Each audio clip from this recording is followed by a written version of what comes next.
Үйге берген тапсырманы қайталаймыз.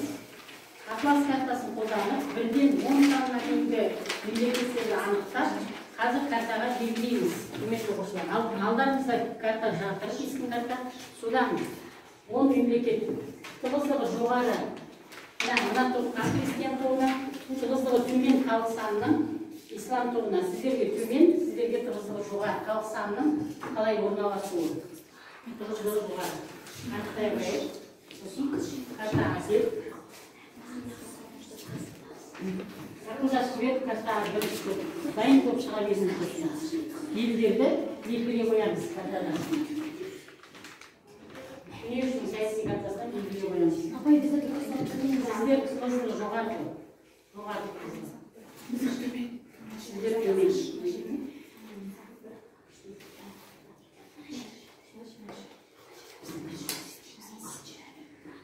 Дайын болғанда телеберулерді жүйіп. Христиан тобы дайын, белгілей қойыңыздар, тығыздығы жоғары мемлекеттер. Тығыздығы жоғары.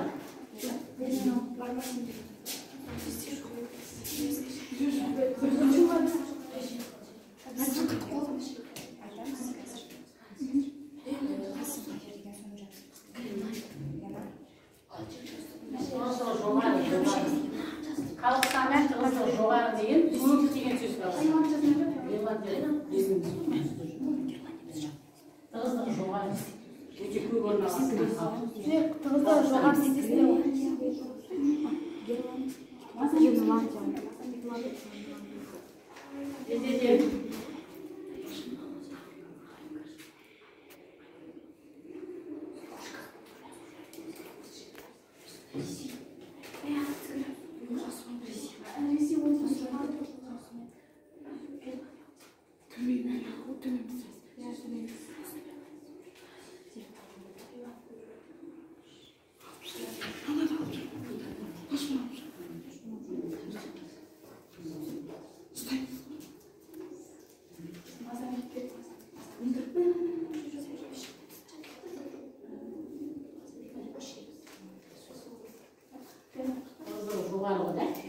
Болдыңыздар ма? Атары қойыңыздар, құрметті оқушылар. Тақтаға былай қараймыз, оқушылар қараймыз. Тығыздығы жоғары Франция, Алжир, Таиланд, Жапония, Франция,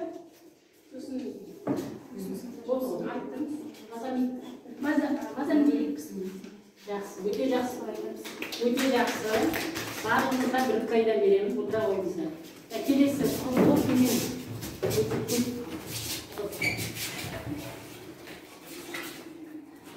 Діндер бойынша аз.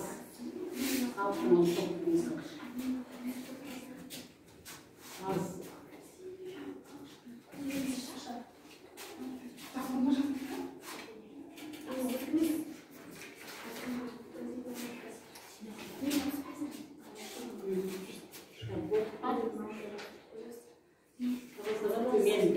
Халықтың тығыздығы төмен. Дін бойынша. Халықтың.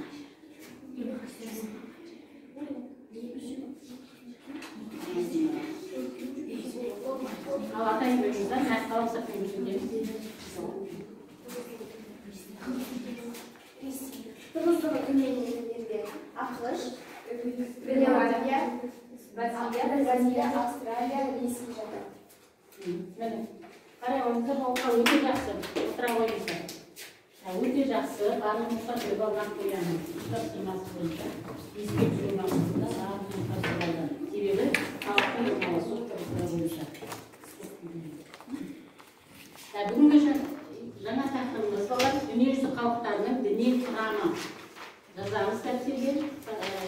Мақсатымыз дүниежүзілік діндердің ұғымын түсіну, қаралы аймақтарын анықтап карталап шығу, діндердің ерекшеліктерін сипаттап талдау жасау.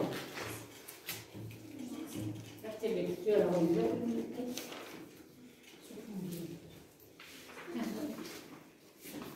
Жазып болсақ, не қараймыз?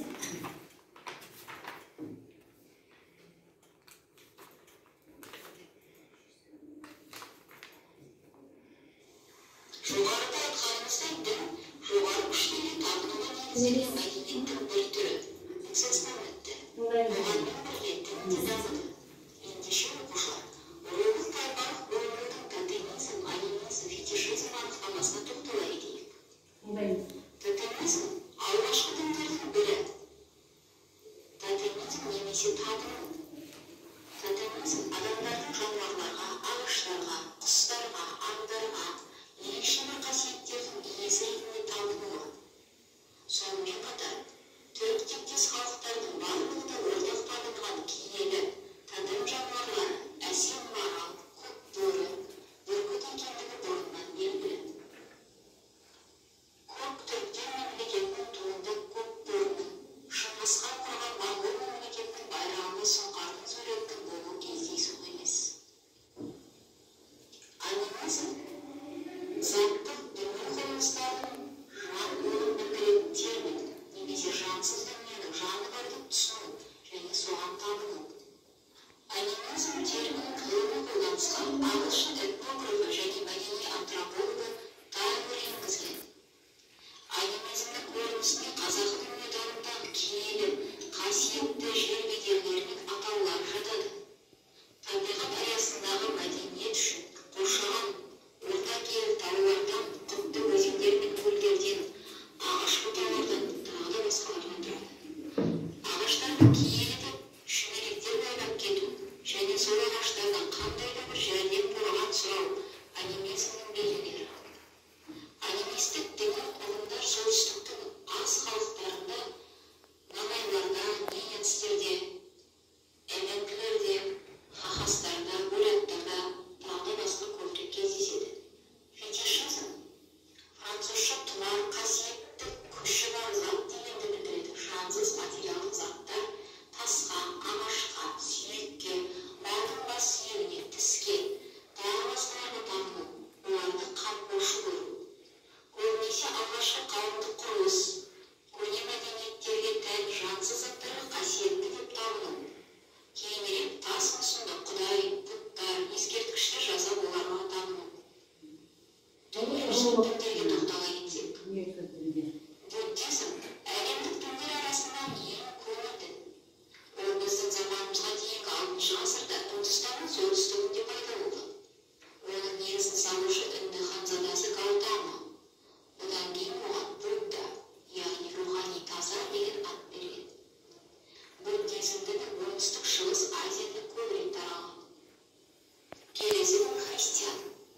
Пайда болу уақыты жағынан христиан діні екінші орында. Әлемде ең көп тараған діндердің бірі. Христиан дінінің бір ерекшелігі, ол тек шіркеу түрінде өмір сүре алады. Библия христиан дінінің басты дерек көзі. Христиан діні Еуропада, Африкада, Австралияда аса көп тараған, бірақ бұл діннің ұстанушылары Африка мен Азияның кейбір бөліктерінде де бар. Бұл жерлерге ол еуропалықтардың миссионерлік қызметінің арқасында келген. Христиан діні католиктік, православиялық, протестанттық деп бөлінеді. Ислам діні буддизм және христиан діндерінің кейін келген дін. Ислам діні көбіне араб елдерінде таралған. Ол 7 ғасырда Арабия түбегінде пайда болған. Негізін салушы Мұхаммед пайғамбар.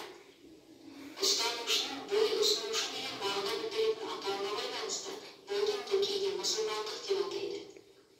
Буддизм және христиан діндерінен кейін келген ислам аталып өткен діндер негіздері бойынша ұқсастығы бар. Мұсылмандардың көпшілігі Азияның оңтүстігі мен солтүстік Африкада тұрып жатыр.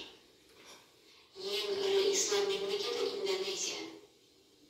Азия мен Африканың 30 мемлекетіне ислам мемлекеттік дін ретінде қабылданған. Мысалы, Египетте, Иранда, Иракта, Мароккода және тағы да басқа. Қазақстан, даосизм, иудаизм.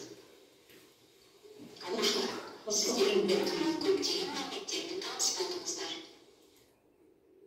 Құрметті оқушылар, енді оқулығымызды ашып, бүгінгі тақырып бойынша қарап шығамыз.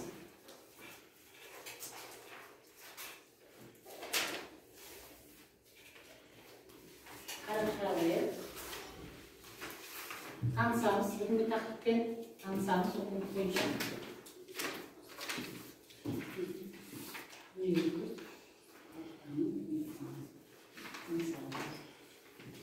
Мәтінмен танысамыз.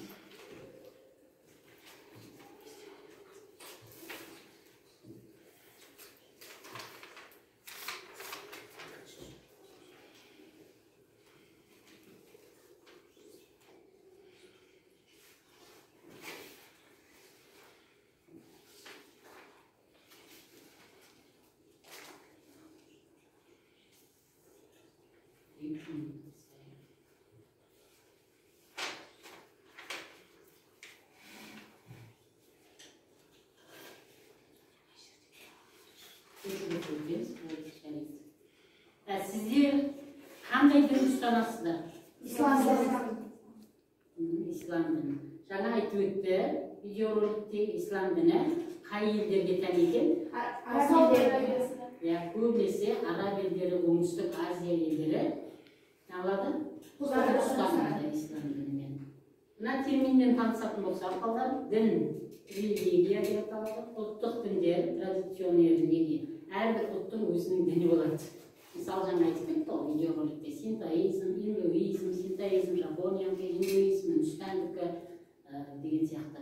Қасиетті кітаптар, священные книги. Біздің қасиетті кітабымыз дұрыс, сенушілер, берушілер. Біздер нағамыз болар, ислам дініне сенеміз. Географиялық орналасу, географические местоположение. Яғни біздің пәніміз бойынша қай өңірлерде орналасқаны жөнінде айтып отыр.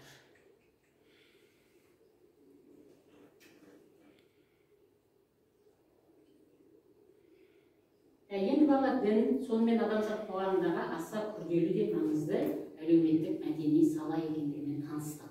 Діндер біздер мінекей ұлттық, әлемдік, дәстүрлі дедік. Енді осы кітаптағы мәтінді ақпаратқа сүйене отырып, кескін картаға таралу аймақтарын белгілейсіздер.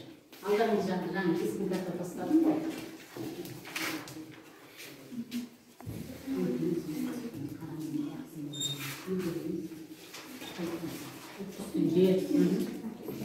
Белгілеп өте ойнаған.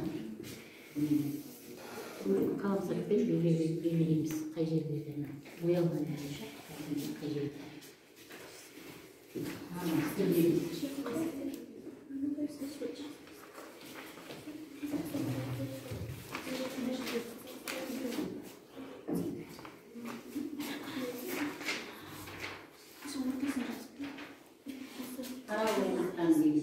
Мәтінге сүйенеміз болған, ақпаратқа сүйенеміз. Берілген ақпаратқа сүйенеміз.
Türleri Konfüçyüs'ün Sitoizm, İslam dini, Hinduizm, Budizm, Hinduizm, yani. Олар қандай өкілін әлемдегі қайсы оның үшін? Әлемдікінде Христиан, İslam, Budizm, ұлттық діндер Hinduizm, Judaizm, сосын Конфуциандық, иудейлік. Рух тайпалық мағына видеороликте айтып кетті ғой. Рух тайпалық қандай? Шаманизм.